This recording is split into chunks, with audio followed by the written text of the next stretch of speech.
Olá, pessoal, tudo bem?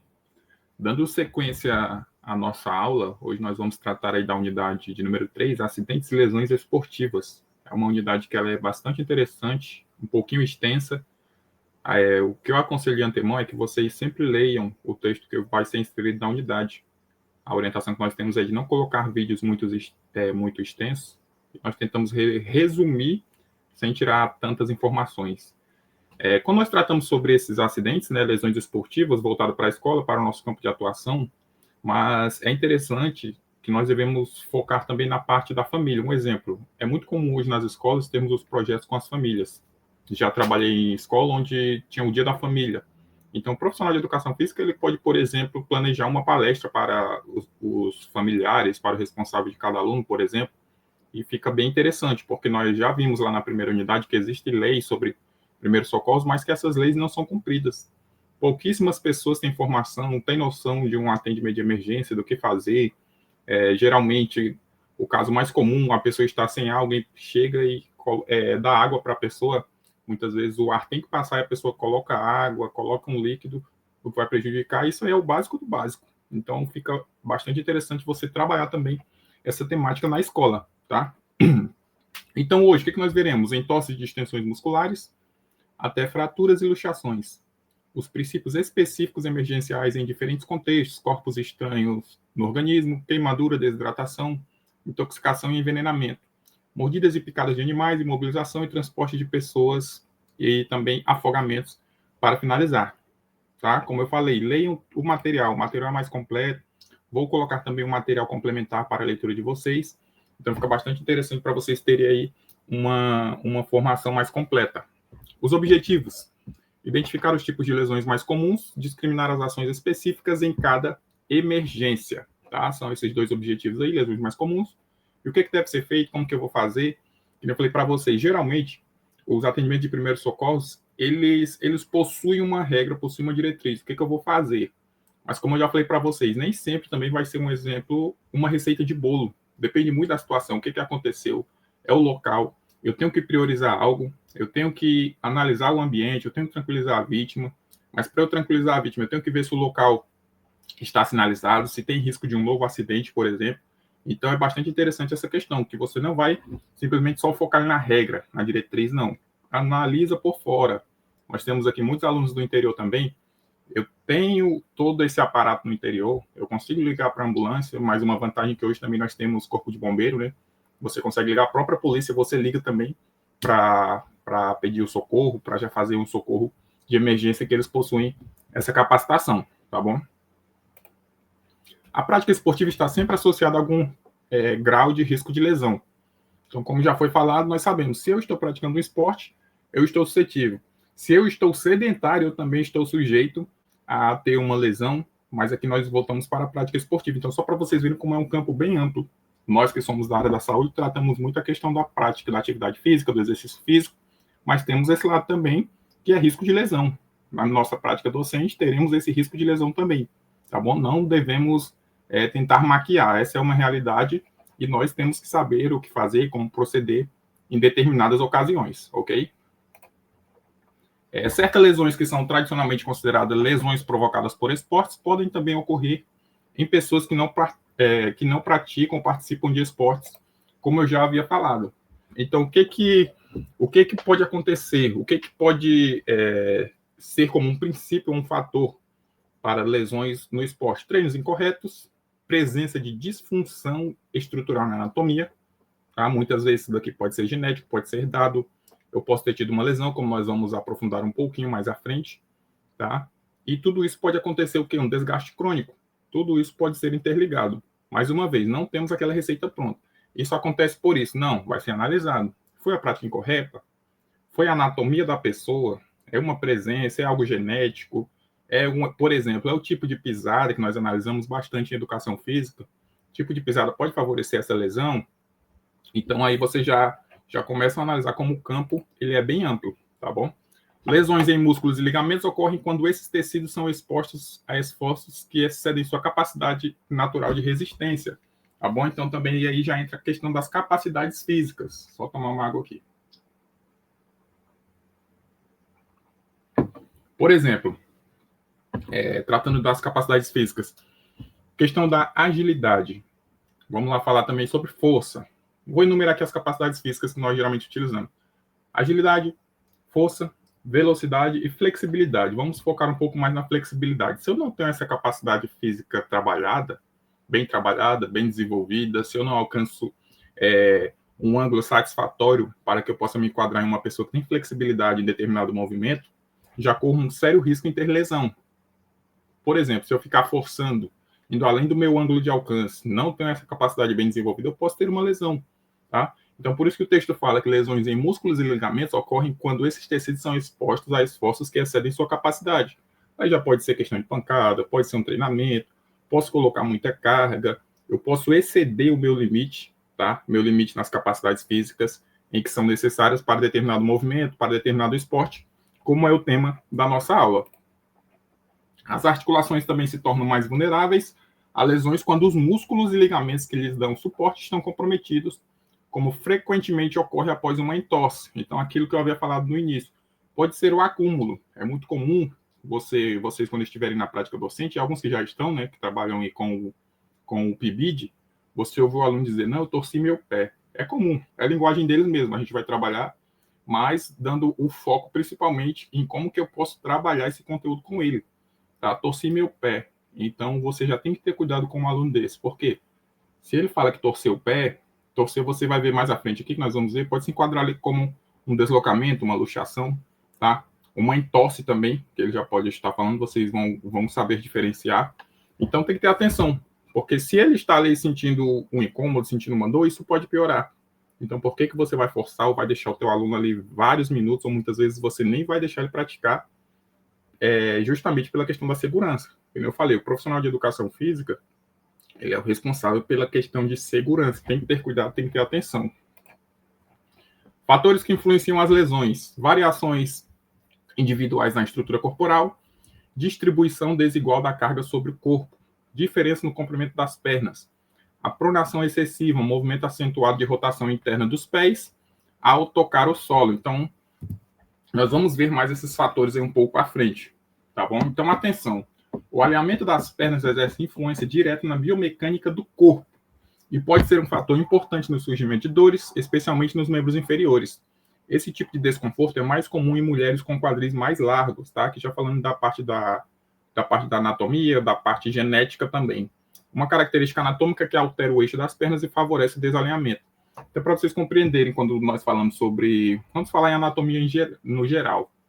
Muitas vezes eu tenho uma dor no meu joelho esquerdo, e o que eu faço?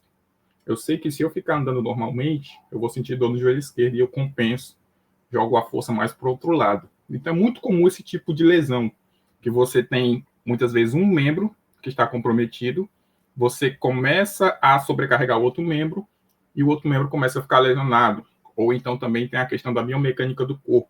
O teu corpo ele já não mantém aquele alinhamento considerado padrão, aquele alinhamento que nós vemos lá em anatomia, sobre a posição anatômica. Então é muito comum. Esses dias mesmo eu vi na televisão um senhor fazendo uma cirurgia no quadril. Ele tinha um problema, ele tinha perdido cartilagem no lado direito e depois comprometeu os dois. Por quê? Porque o corpo ele vai compensando. E essa compensação ela pode ir bem além. Um exemplo, quadril. Eu posso forçar meu joelho. Se eu sinto meu joelho, eu vou forçar o tornozelo. Então essa parte ela é bem complicada e tem que ter bastante atenção. Tá? Trazendo para a prática esportiva, tenho que ter cuidado com o meu aluno. O que eu vou orientar sempre? Procura ajuda médica. Viu que persistiu, viu que não é algo simples, ajuda médica. Tá? Tem que fazer exame, é caso de fisioterapia, é caso de uma intervenção. Então, tudo isso tem que ser analisado também, ok? De modo geral, as lesões relacionadas à prática esportiva podem ser classificadas em 4 categorias distintas.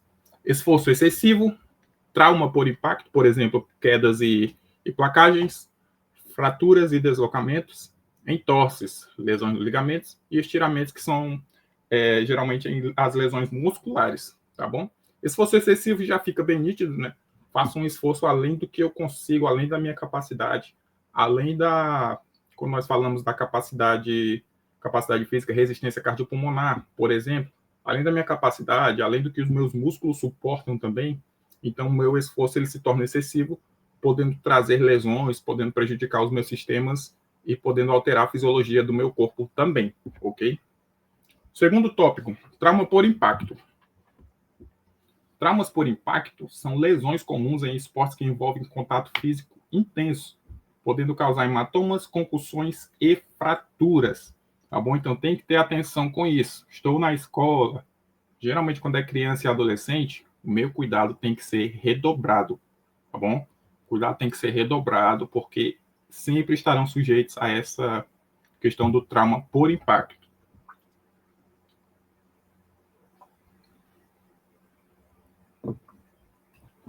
Concussão.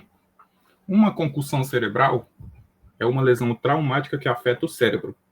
Geralmente ocorre devido a um impacto na cabeça ou uma desaceleração rápida do cérebro dentro do crânio, tá? Isso daqui é muito comum. Concussão, inclusive, é muito falada no futebol, que acontece bastante. Famosa pancada na cabeça, bateu a cabeça, tem que ter cuidado. Inclusive, no futebol mesmo já tem a regra de concussão. Se um atleta ele sai por concussão, né, tem a avaliação médica, tem toda essa questão, é dado uma nova substituição à equipe. Então, essa parte ela é bem delicada, porque antes não dava-se tanta atenção a essa situação, sendo que já aconteceu o quê? Já tivemos lesões graves, já tivemos morte de atleta.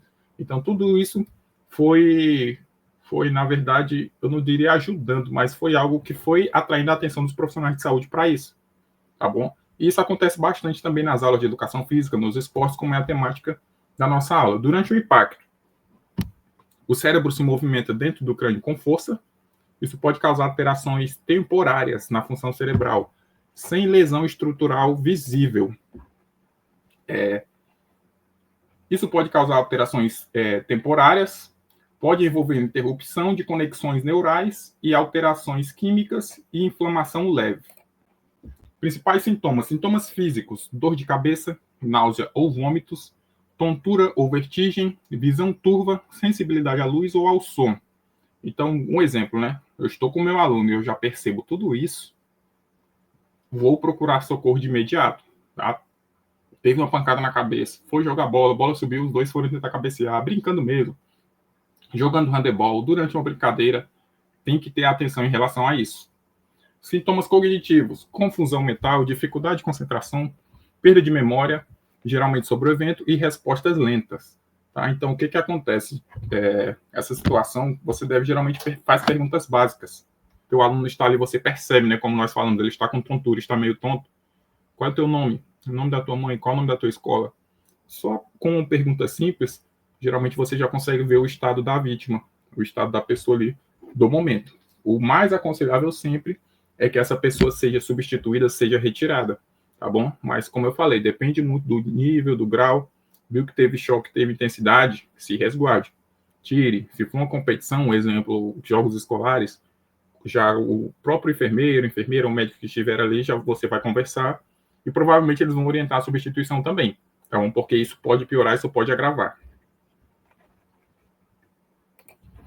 Quando procurar atendimento? Deve-se procurar atendimento médico imediato se a pessoa apresentar perda de consciência, convulsões, vômitos persistentes, tá? Aqui eu dou ênfase que nem precisa ser persistente. Teve vômito, confusão acentuada, fraqueza ou dormência nos membros e mudança no comportamento. Você muitas vezes percebe, né? O famoso, a pessoa fica meio que fora de si, fica tonta, não consegue se estabelecer onde ela está, já sabe que tem que procurar atendimento e isso é com urgência, tá bom? Vai realmente já buscar o suporte. Saindo do campo do que nós já estávamos vendo, chegamos aqui em fraturas e deslocamentos ou luxações. A fratura óssea e o deslocamento ou luxação articular são lesões graves que demandam atendimento médico imediato. Falou imediato, não tem o que fazer de ficar nessa de enrolando, será que foi? O melhor sempre é pecar pelo excesso. Tomando água para a garganta, viu? Minha garganta não está muito boa. As fraturas podem ser definidas como uma interrupção da continuidade do osso. Através da imagem vocês conseguem observar, fratura exposta. O osso, a continuidade do osso foi interrompida, né, bem visível, e aqui nós temos uma fratura fechada. Você observa que você não consegue observar em algumas, tá bom? Não consegue visualizar que realmente o osso ali ele está como o popularmente conhecido quebrado, né, fraturado. E aqui exposto, quando a pele ela se rasga totalmente, e muitas vezes fica o osso ali para fora, tá bom? É muito comum, acredito que todos vocês já viram, a gente vê em notícias, né? Acidente envolvendo duas pessoas, não teve fratura exposta. Quando você já sabe fratura exposta, o osso ali, ele saiu. Então, tem que ter atenção em tudo isso. Vamos ver aqui agora como identificar. Mais para frente nós vamos ver como identificar o que pode ser feito. Mas lembrando, suspeita de fratura, como eu falei para vocês, a fechada ali. Suspeitou, já busca a emergência. Já busca, já liga para o SAMU, liga para o bombeiro, se conseguir levar alguém, se conseguir mobilizar, tem que ver tudo isso também, que você não vai sair pegando uma pessoa com uma fratura e colocando no carro, depende bastante. Tem que ter o cuidado, por isso nós estamos vendo aqui qual que é o primeiro socorro. Fraturas traumáticas ocorrem por causa da aplicação de uma força maior que a resistência do osso. Elas ocorrem como consequência de grandes impactos, como uma queda, tá bom? Uma queda, geralmente, ela pode fazer com que a pessoa tenha uma fratura. Inclusive, já vi em escola. Aí você imagina a seguinte situação. É muito comum o professor passar brincadeira, passar um aquecimento, passar uma corrida, uma disputa entre os alunos, eles gostam bastante. E eu já vi casos em que o aluno, ele fraturou os 2 punhos. O professor passou corrida normal. Corre, coloca uma fila no final, vai até terminar todas as filas, quem terminar primeiro vence. O aluno, ele fraturou, ele chegou no final, sempre tem um ginásio, né, naquela parede, e bateu. Um exemplo, é normal para todos, o aluno corre, freando, coloca a mão. Ao final, o aluno fraturou os 2 punhos. É uma situação bem delicada, bem complicada, porque é o lugar em que o professor trabalha, o lugar que o professor atua, e aconteceu isso, né? Com certeza a família vai ficar brava, vai ficar chateada, tem que saber o que conversar, mas que eu falei para vocês, isso são questões de que a nossa formação, a nossa disciplina, ela está sujeita, ok? Tipos de fratura, que mais para o nosso conhecimento, para vocês observarem, tá bom? Fratura transversa, geralmente é um tipo que acontece bastante. Fratura transversa, longitudinal, oblíqua exposta, oblíqua desviada, em espiral, tá? Tudo isso aí vocês percebem que é pelo ângulo. Observem o desenho dela, que vai ser o tipo. Fratura simples e a fratura cominutiva, tá? São os tipos de fratura. Peço que vocês foquem principalmente nessas 3 primeiras aí, tá? Que são as fraturas transversa, longitudinal e oblíqua exposta.